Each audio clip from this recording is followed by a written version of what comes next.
How to activate Kroger MasterCard.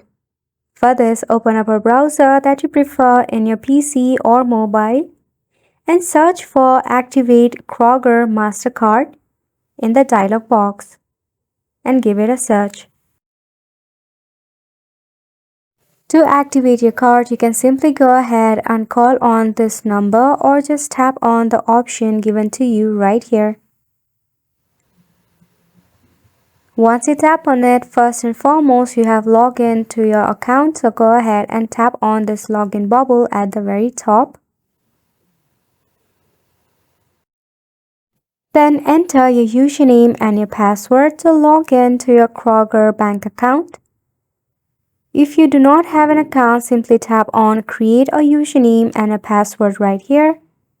If you need help logging in, just tap on Get Login Help. In here, enter your username or your personal ID, then continue. If you do not know your personal ID or username, tap on any of this option where it will send a link to log in to your account. Once you are logged into your account, you will get an opportunity to activate your virtual card. You just have to submit your identification and social security number.